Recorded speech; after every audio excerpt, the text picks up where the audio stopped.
اولیاء اللہ کی شان کو بیان کرنا یہ خود خالق کائنات اللہ جل مجدہ الکریم کی سنت مبارکہ ہے کہ وہ خود اپنے دوستوں کی، اپنے مقرب بندوں کی، اپنے صاحب معرفت ولیوں کی، دوستوں کی شان خود بیان فرماتا ہے۔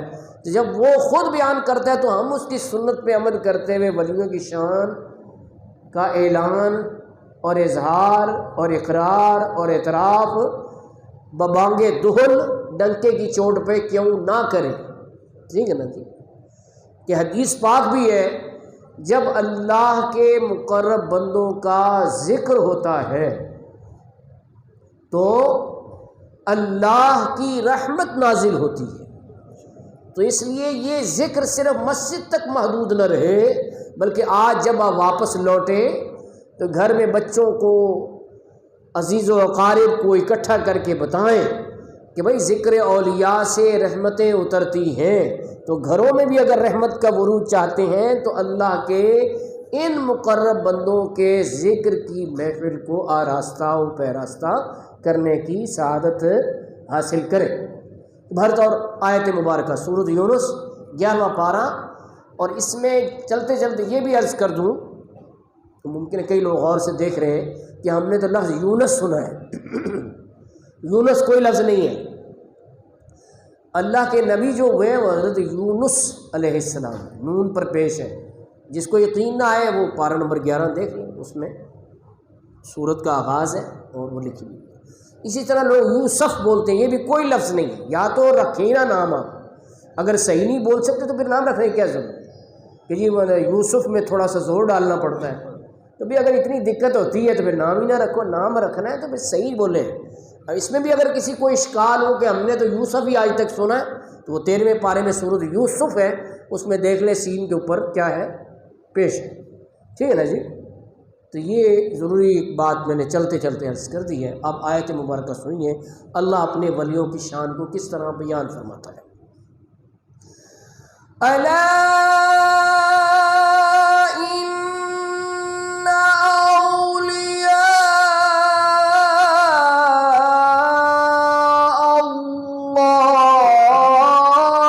لا خوف علیہم ولا هم يحزنون۔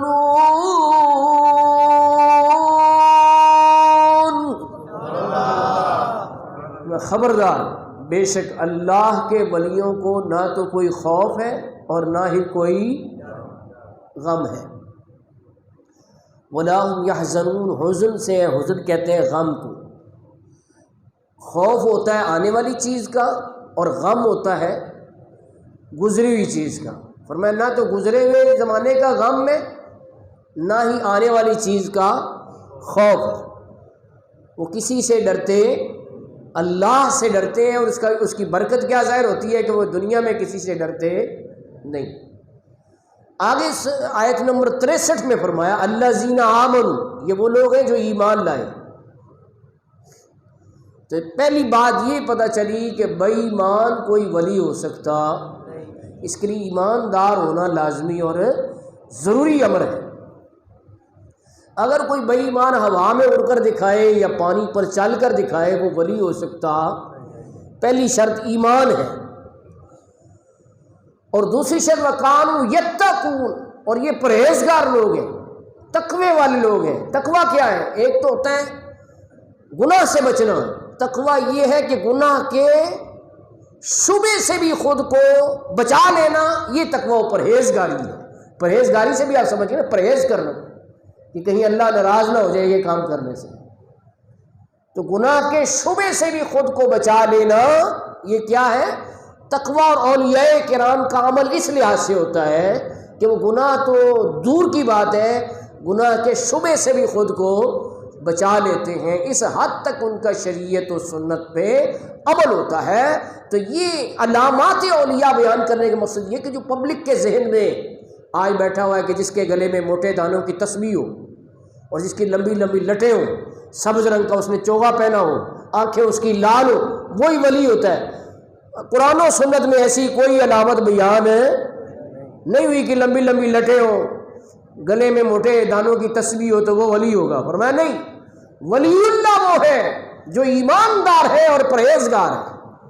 یہ 2 شرطیں قرآن کریم نے بیان فرما دی ہیں، اور وہ اللہ کے سوا کسی سے ڈرتا۔ داتا گنج بخش رحمۃ اللہ علیہ کو کسی کا خوف نہیں تھا تو سب کچھ چھوڑ چھاڑ کر کفر زار ہند میں لاہور میں تشریف فرما ہوئے اور اسلام کا جھنڈا گاڑ دیا۔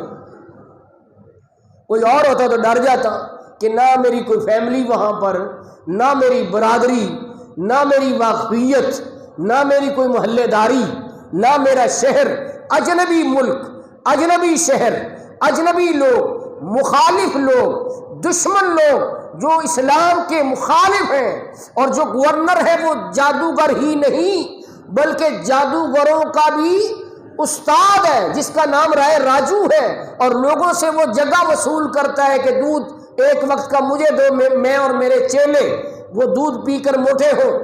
جی دادا صاحب رحمۃ اللہ علیہ نے جب لوگوں کو اس سے روکا کہ مت گھبراؤ، تمہاری بھینسوں کے اور گایوں کے تھنوں سے خون نہیں جاری ہوگا، میں تمہیں کہتا ہوں۔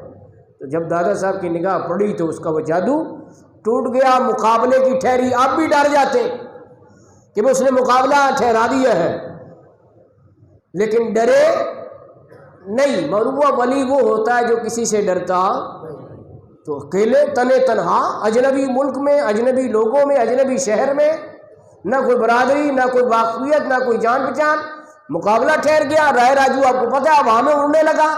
اب آپ بھی اگر ہوا میں اڑتے تو مقابلہ برابر کا ہوتا، لیکن آپ نے اپنے شیخ یعنی جنید بغدادی جو آپ کے شیوخ میں سے ہیں، جنید بغدادی اتنے بڑے ولی ہیں کہ وہ داتا صاحب کے بھی مشائخ میں سے ہیں، اور حضور غوث پاک 11ویں والے پیر شیخ عبد القادر جیلانی کے بھی پیروں میں سے ہیں۔